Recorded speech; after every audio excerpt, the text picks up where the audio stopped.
I want to show you guys, I want to talk about this clip, by the way. Let's talk about this simple clip right here. Now, I just scored a goal. For 70 minutes, I could not make a single accurate pass. Not necessarily because the opponent was reading everything, right? I always take advice from my chat, from anybody. You learn from everyone. You can see things I don't. And of course, I didn't play perfect. Who doesn't make a fucking bad pass?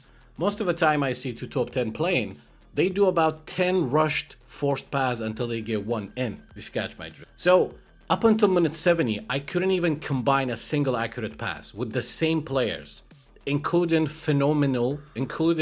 visionary pass Rui Costa. If you guys don't know what visionary pass does, the visionary passer, the player itself, Rui Costa, his passing accuracy and control will improve. And whoever receives the pass from a visionary passer, it will improve his first time shot, his control, especially his first time shot and his first time pass. So look at the clip. That's me just scoring a goal. That means I am on a comeback. Okay? Right. What do you notice here?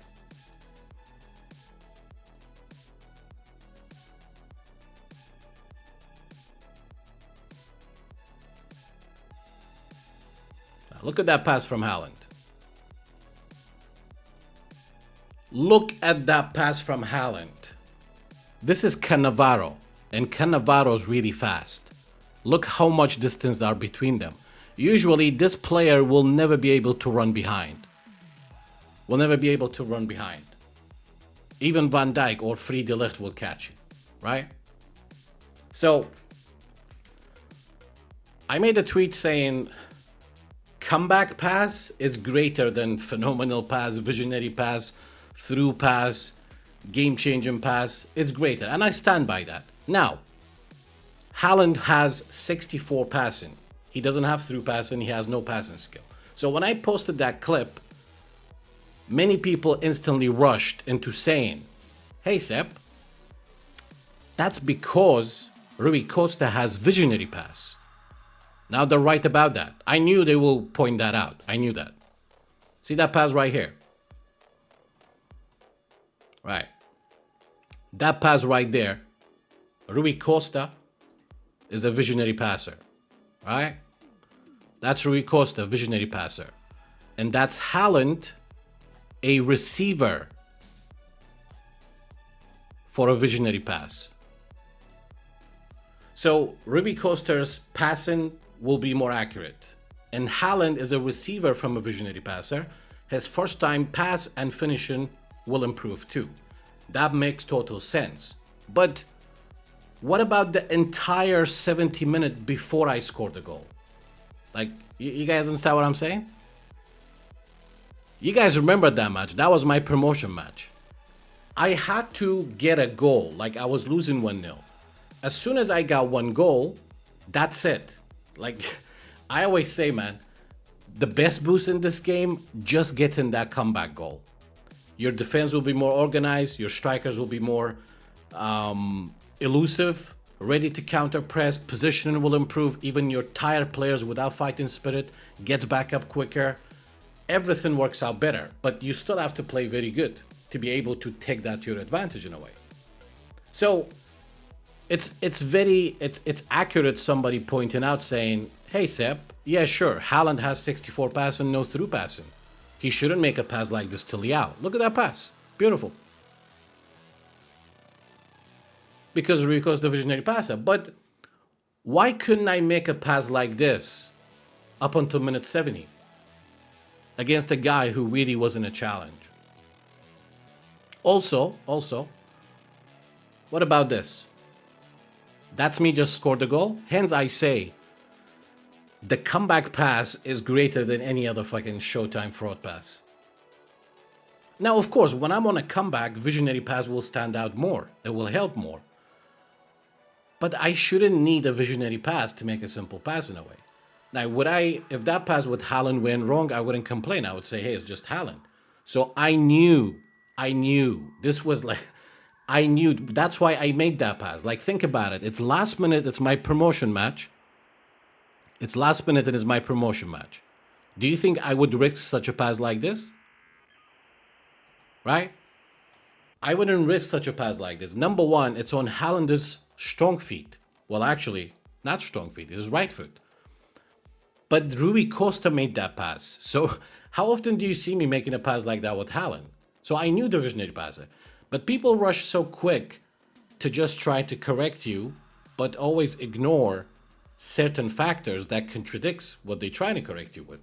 It's like if I make a cross with Salah's weak foot, cross goes bad, they would say, hey, you cross with Salah's weak foot.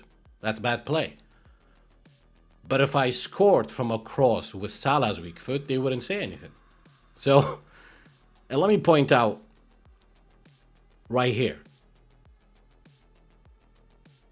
I want you to pay attention to Salah's pass. You see that?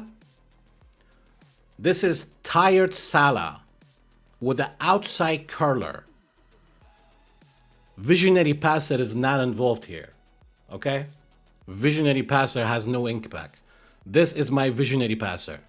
This is Salah, right here. He makes a precise pass to Haaland. And then Haaland makes a very accurate hidden pass back to Rui Costa. This is my visionary pass. What I believe in. I got a goal. Motivation is high. The heart feature is active. All my players collectively will improve, including Salah. Salah was not linked up with a visionary passer. Right there. And look at that beautiful pass from Salah. Look at that. Look at this. Boom. Look at Haaland. Correct. Those two passes was more important. Right from there. Boom. Precision. And then how Haaland actually comes for the ball. Perfectly. Pulling Van Dijk with him. You could say bad defending from the opponent. And right here. Maybe he failed with a super cancel. Look, I think if this was a better player, this was very easy to defend. I'm not denying that. This was very easy to defend. I don't know if he messed up with super cancel because even with a tired defender, usually De Ligt usually catches my player. See if there's that much distance. If there's that much distance between a defender and a striker, like both of them off the ball, right? Both. All right, look at this, man. Both of them, they are off the ball. Right here. Both of them are off the ball. This is the line. I mean, it's not that much of a distance, right? But ideally, that player who's got 95 plus acceleration speed and dribbling, okay, and ball control. All the elements that makes a player fast on and off the ball. Usually easily could outpace him. But if let's say this was even De Ligt, we see it often. The guy super cancel defend will catch me. So I don't depend on pace that much. So my takeaway from this is, dude, yes, sure, visionary pass, certain skills, of course it helps. Of course, if Haaland has through passing will help. But it's like fighting spirit. A lot of games my players have fighting spirit, 95 stamina. And they don't get back up quicker. They don't come back to position. If my AI is zombie mode, it's gonna be difficult for me. A lot of games my defense is organized, there are no need to be too busy to switch because I can control one player at a time. So for me, a comeback goal is greater than any other skill. This isn't just a visionary pass impact. You cannot discredit the comeback juice. That's my point. Watch it again. Salah's pass, not linked with visionary. That precise, accurate pass, which was 10 meters. The ball never went floaty. What's your opinion? Twitch, YouTube, comment down below. I'm also surprised how Liao catch the ball. Liao just came on, man. I think Liao was too good. Liao was too good to not start. But I always like to start a super sub second half. Even though I don't see the consistent of impact of a super sub like PES. And apparently only impacts their offensive awareness. Well, Bones thinks when he uses 4 Fortress players will impact it.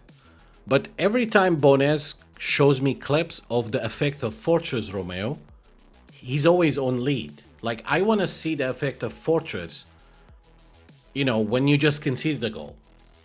That's what I want to see. Like, I want to see 10 different examples in 10 different days, in 10 different matches, 10 different opponents, that you just conceded a goal and Fortress is helping you. You show me that, and I'll become a believer.